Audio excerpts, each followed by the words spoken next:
Hey guys, welcome back to my channel. Today I wanted to share with you a few sci-fi recommendations from things I've read in the past 6 months to a year that I think you might be interested in. And I want to start this by saying I have only recently really gotten into sci-fi, so I was not a big sci-fi reader maybe 2 years ago, and then kind of the tail end of last year and into this year I started to really get into sci-fi and kind of only want to read sci-fi.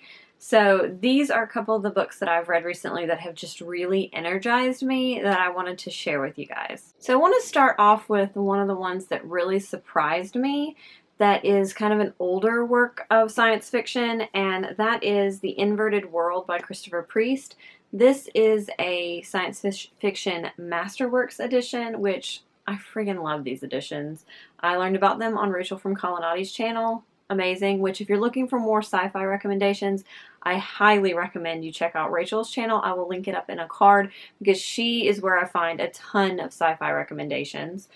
But this book is basically about, it's from one character's perspective predominantly, and it is about a city that is constantly moving. So it's on a set of tracks, and there are these different guilds that are working to keep the city moving because they're on a planet that if they don't keep moving, it could destroy the city.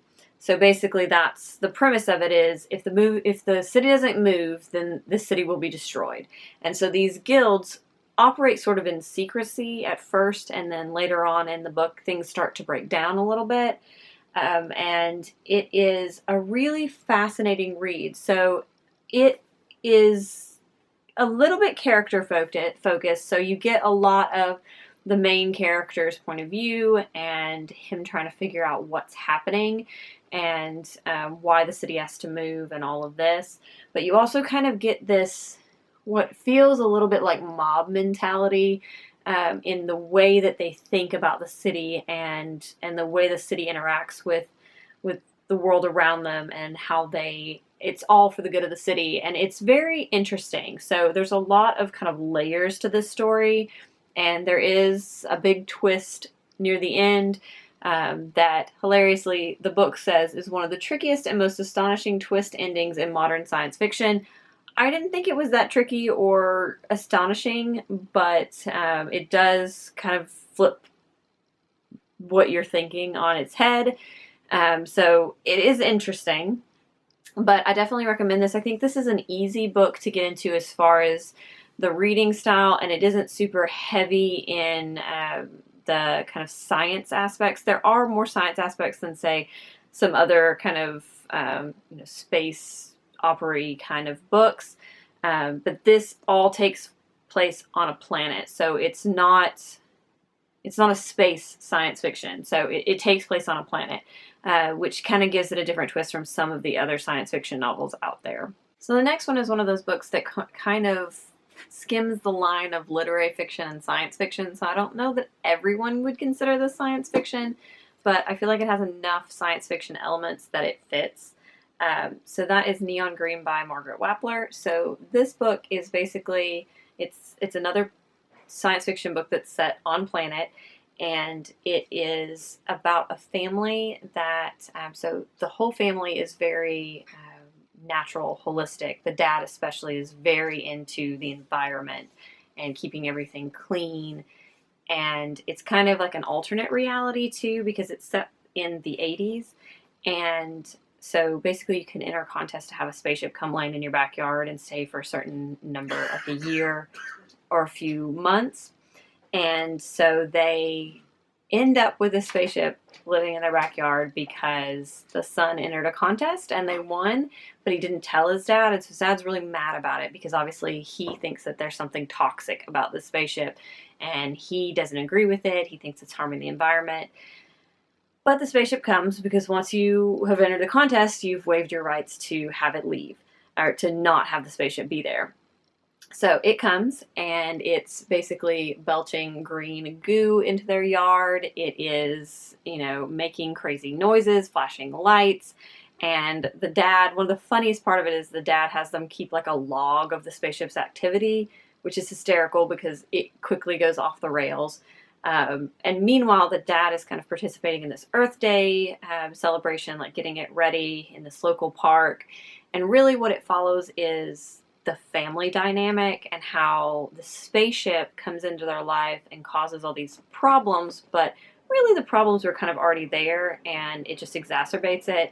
And then things happen, which I don't want to be too specific about. I will put like a trigger warning down in the comments in case you really want to know what it is. So I don't want to say it because it does sort of ruin things in the book, but I feel like it's one of those that, like, if they're really sensitive about it, you really want to know it's coming because there are some things in here that are a little graphic. But yeah, this was one of my favorite reads, especially if you are really into literary fiction and you want to get into science fiction. I think this is a good toe in the water for that. So another book that sort of skirts that line of literary fiction and science fiction is A Long Way to Small Angry Planet, which you have probably heard before because this book is everywhere. Essentially, this is a book about a group of people from different species who are part of a mining operation. So they make wormholes, and they have been hired to make a wormhole from a small angry planet back to the main solar system. But because there are no wormholes currently there, they have to take the long way around. So it's really like an episodic picture at their journey. And it feels very much like a sitcom or a TV show. You get windows into the different lives of each of the people and their relationships, interactions, about their species, different things about the world, and it's really fantastic. I absolutely adore this, and I know that it has been compared to Firefly a little bit, and I feel like it does have that mishmash crew episodic feel of Firefly, so this is another one where if you have not dipped your toes into sci-fi, this is a good place to start. And then a book that I have talked about a ton on this channel. So if you've been with me for a while, you've probably heard about this. If you haven't and you're new to my channel, then hello, please read this.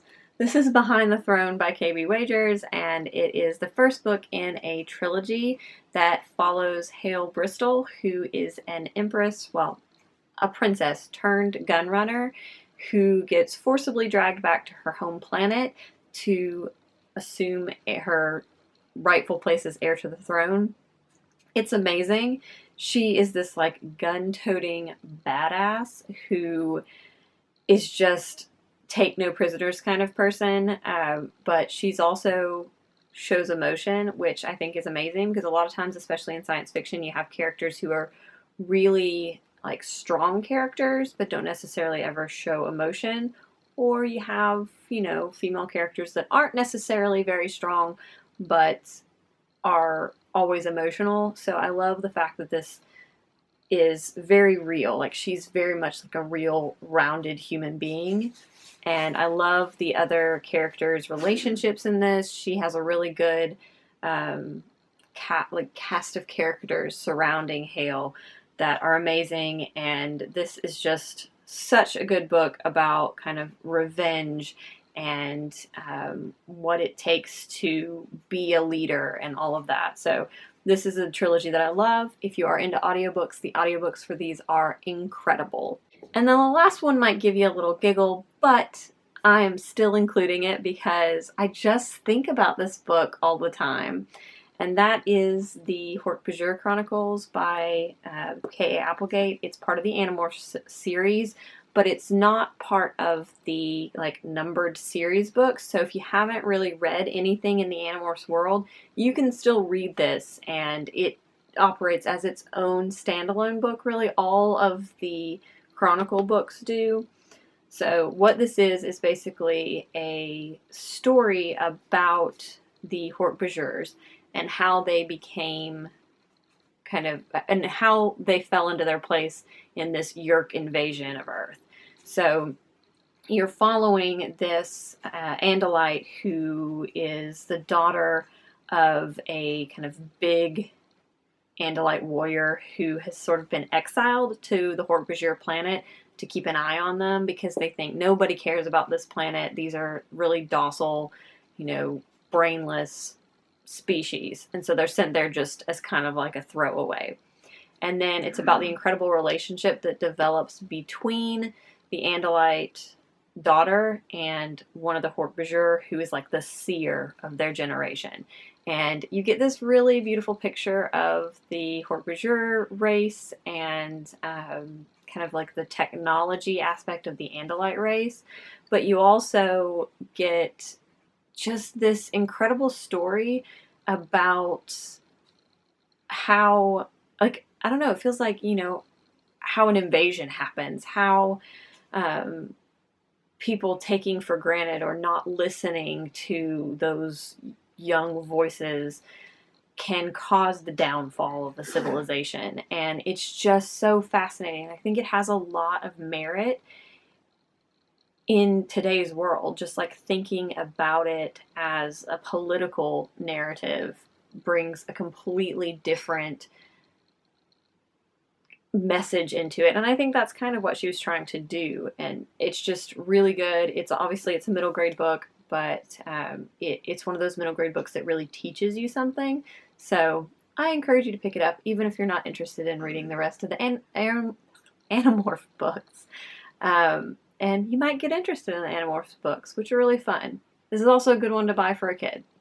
So those are my sci-fi recommendations. If you are kind of new to sci-fi, I feel like all of these are going to be really good places to start, or things that you might enjoy.